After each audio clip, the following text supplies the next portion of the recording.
My husband David prioritized his ex-girlfriend's wedding over our son's first birthday, leading me to file for divorce. Later, I discovered they had suffered the loss of a child, together in a tragic accident, and had vowed to support each other forever. David and I have been married for 3 years, and our son turned 1 last weekend. We had been organizing his first birthday celebration for weeks, planning a small but meaningful gathering with just our families and a few close friends. 2 weeks before the party, David mentioned that his high school sweetheart Lauren was getting married on the same day as our son's birthday. I assumed he was just sharing the news, perhaps feeling nostalgic about missing her event since they dated for 6 or 7 years in high school and remained friends afterward. But then he revealed he wanted to attend her wedding, which confused me because I couldn't imagine him choosing someone else's wedding, especially an ex's, over our son's milestone. David explained that Lauren had personally invited him and emphasized how much his presence meant to her, given their shared history. He felt obligated to attend to honor their past.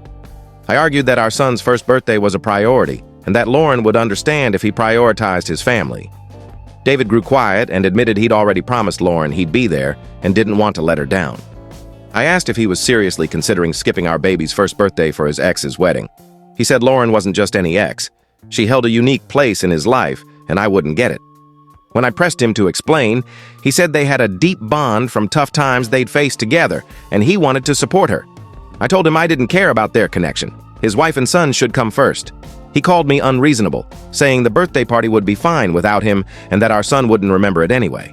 I was so furious I couldn't respond and walked away to avoid saying something I'd regret. The next few days were strained. David kept bringing up Lauren's wedding, insisting it was important because she had limited family support and needed her friends there. I reiterated that our son needed his father at his first birthday and that I needed my husband to help celebrate, but David seemed more concerned about Lauren's feelings than mine. Ultimately, David chose to attend the wedding, missing our son's party entirely. I had to make excuses to my parents and his, claiming he had a work emergency because I was too humiliated to admit the truth. The party was lovely, and our son enjoyed it, but I couldn't stop thinking about David being at another woman's wedding instead of celebrating our child's milestone. David returned home around midnight, in high spirits, which only fueled my anger. He gushed about how stunning Lauren looked, how elegant the ceremony was, and how enjoyable the reception had been. He said Lauren was overjoyed and thanked him repeatedly for being there, saying it meant everything to her. I asked if he'd had a good time, and he said yes, adding that he was glad he went because it was a once-in-a-lifetime event for Lauren. He said her new husband seemed like a great guy, and he was happy for her because she deserved someone who'd treat her well. I told him I was filing for divorce the next day. David was stunned and asked why I was overreacting over one wedding. I explained it wasn't just about the wedding. It was about him choosing another woman over his family and acting like it was no big deal. He insisted I was blowing it out of proportion, that Lauren was just a friend, and that he'd have regretted missing her wedding forever. When I asked if he'd regret missing our son's first birthday, he paused and said our son would have more birthdays, but Lauren would only get married once. That response solidified my decision. I told him his priorities were clear. He cared more about Lauren than us, and I couldn't live with that. The next day, I contacted a divorce lawyer and began the process, realizing David would never prioritize our family while Lauren remained in his life. He's been trying to change my mind, but I'm certain I can't move past this and don't want to spend my marriage wondering if he'll choose another woman over us whenever she needs him. Update 1. A lot has happened since my last update. David kept pleading with me to reconsider the divorce, even offering to cut ties with Lauren if that's what I wanted.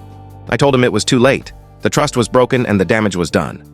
I found a pet-friendly apartment across town since we have a cat, and I returned to my old job, where my boss gave me a flexible schedule to manage childcare and divorce proceedings. Moving out was tougher than I expected, with little reminders of happier times with David, but I knew I was doing the right thing. I've settled into a routine with my son, taking him to a nearby park daily, and we've adjusted to naps, meals, and bedtime. David has been asking to see our son, and I've allowed him to visit for a few hours on weekends because I don't want to keep them apart, despite my lingering anger.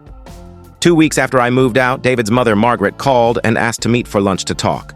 I was surprised because we'd always gotten along, but she'd been quiet during the divorce drama, and I wasn't sure where she stood. I agreed to meet at a cafe near my workplace, bringing the baby since I had no sitter. Margaret played with him at first, asking how I was coping alone, then got serious. She said she needed to share something she probably should have told me long ago.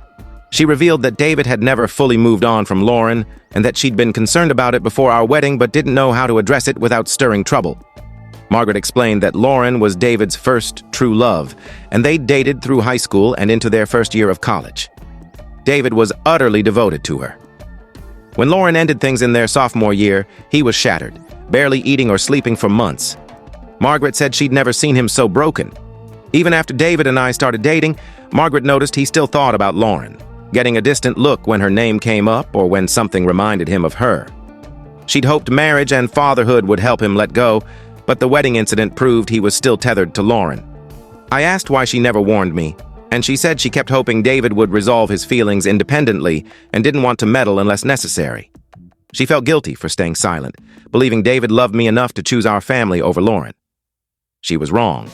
Margaret supported my decision to divorce, saying I was doing what was best for me and my son because we deserved someone who'd put us first without hesitation.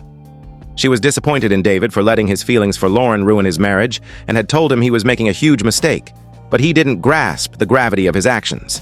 She asked to stay involved in her grandson's life, as she adored being a grandmother and didn't want the divorce to cut her off. I assured her I'd never keep her from her grandson, as none of this was her fault, and he needed his grandmother.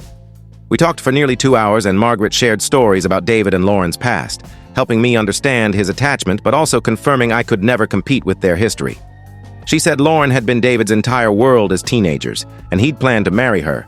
But something caused their breakup, and she suggested I ask David for details. Talking to Margaret validated my feelings. I wasn't irrational for thinking David's priorities were skewed. This wasn't just about one wedding, but unresolved emotions he'd never dealt with. Margaret hugged me as we parted, saying David was fortunate to have had me as a wife, and that she hoped he'd realize his loss before it was too late, but she understood if I couldn't wait for him to figure it out. Update 2. Last Sunday, David came over to spend time with our son. I'd been reflecting on my talk with Margaret and decided I needed to confront David about his feelings for Lauren to stop avoiding the core issue. David was playing with our son on the living room floor, and our son was giggling, trying to grab David's glasses, which usually warmed my heart. But I felt heavy, knowing this wasn't how our family should be. After our son napped, I told David we needed to talk honestly about Lauren, and I wouldn't let him leave without real answers. He looked uneasy, saying we'd already discussed everything, that he'd apologized for missing the birthday, and offered to cut contact with Lauren, which should suffice.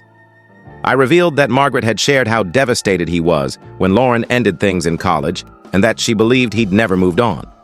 David's expression shifted when I mentioned his mother, and he asked what she'd said. I told him she'd shared enough to confirm his feelings for Lauren went beyond friendship. I asked point blank if he was still in love with Lauren. He was silent for a long time, running his hands through his hair, a nervous habit. I insisted I deserved the truth and wouldn't judge him, but I needed clarity to move forward.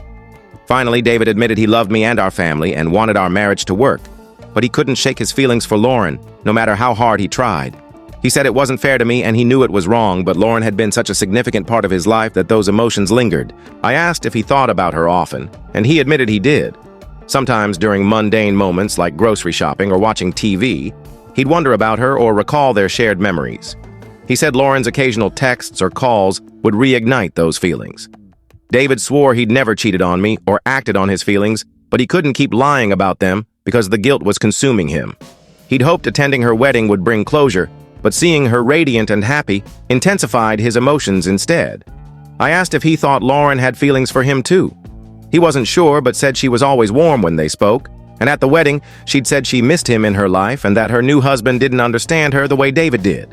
She'd hugged him tightly as he left and whispered that she loved him and always would, which confused him since she'd just married. I thanked him for his honesty, but said it confirmed our marriage couldn't survive while he harbored feelings for another woman. David cried, saying he didn't want to lose me and our son and would do anything to fix things. He suggested couples therapy to work through his feelings for Lauren and prioritize our marriage. I told him therapy couldn't erase his love for her, and I couldn't live sharing his heart with someone else. I asked if he'd choose Lauren if she left her husband for him. After a long pause, he said he didn't know, and hoped he'd never face that choice. His hesitation was answer enough. I couldn't stay married to someone unsure about choosing me over his ex. David left looking broken and hasn't tried to change my mind since, which tells me he knows I'm right and our marriage is over. I felt relieved after our talk, finally having the truth and confidence in my decision. Update 3. 3 days ago, David called, saying he needed to see me to share something about his past with Lauren that he should have disclosed long ago. He said it wasn't about changing my mind, but helping me understand his deep connection to her. I told him nothing would sway my decision, but he insisted I deserved the full story. David came over after I put our son to bed, looking exhausted with red eyes, as if he hadn't slept. He sat on the couch and said he was about to share something he'd only told his parents, and it was hard for him, but I needed to know. David revealed that he and Lauren weren't just high school sweethearts, they were engaged in their sophomore year of college, planning to marry after graduation. They'd been together nearly 6 years, and both families expected them to build a life together. David said he never doubted that plan because Lauren was his everything. In their junior year, Lauren got pregnant. They were scared but thrilled, spending months preparing, choosing names, and setting up a nursery in their shared apartment. At 32 weeks, they were driving to a doctor's appointment when David, running late from work, sped through rainy, slippery roads. He took a turn too fast, lost control, and the car hit a tree. Lauren was severely injured and went into premature labor at the hospital. Their baby girl was born too fragile to survive and passed away 3 days later. Lauren needed surgery and spent 2 weeks in the hospital. She blamed David for driving recklessly and causing the accident that killed their daughter. She refused to see or speak to him during her recovery. When she was released, she moved back with her parents and cut contact. David said he was grieving too and desperately needed her, but she shut him out, holding him responsible for their loss. Months later, Lauren agreed to meet, and they mourned their daughter together. She told him she still loved him but couldn't be with him because seeing him reminded her of their tragedy. Before Lauren moved across the country, they vowed to always support each other, no matter what, because their shared loss was something no one else could understand. Over the years, they kept that promise, calling each other during moments of grief or when triggered by memories of their daughter. David said he told Lauren about me and our son, and she knew he was married, but their vow to be there for each other held firm. When Lauren invited him to her wedding, she said she needed someone who understood her past to witness her new chapter. David admitted attending her wedding was a mistake, but he felt compelled to honor their vow and their daughter's memory. He'd kept their engagement and loss from me because it was too painful to discuss, and he didn't want me to feel like I was competing with a ghost. I felt sympathy for their tragedy, but anger that he'd hidden such a significant part of his life and made promises to another woman that impacted our marriage. I told David I was sorry for their loss, but that it didn't change his emotional unavailability due to his past with Lauren. He said he understood but didn't know how to fully let her go because she was tied to the most painful experience of his life. I asked if he thought Lauren still had romantic feelings for him. He believed she might, but said they could never be together again due to the pain in their shared history. He said her wedding showed him she was moving on while he was stuck, which made him cling to their bond. When he asked if this changed my stance on divorce, I said it clarified his actions but reinforced my decision. His unresolved baggage made our marriage unsustainable. I couldn't wait for him to heal while sacrificing my happiness and our son's stability. David said he was sorry for putting me in this position and hoped to find peace someday. I said I hoped he would too, but I couldn't stay to help him through it. We sat quietly for a while before he left, thanking me for listening without judgment. I said I could never judge someone for grieving a child and was sorry he'd carried that pain alone. Update 4. I'm updating because many have asked about what happened next. David and I met with our lawyers to finalize divorce paperwork, custody, and asset division, which was straightforward since we hadn't been married long and didn't own a home or have much savings. My lawyer prepared everything, and David's lawyer confirmed it was fair.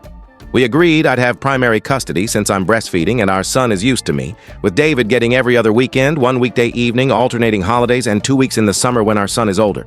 David can visit with notice. We split our savings evenly, and I kept the car for work and appointments. David agreed to cover my health insurance through his job for the year to help me transition.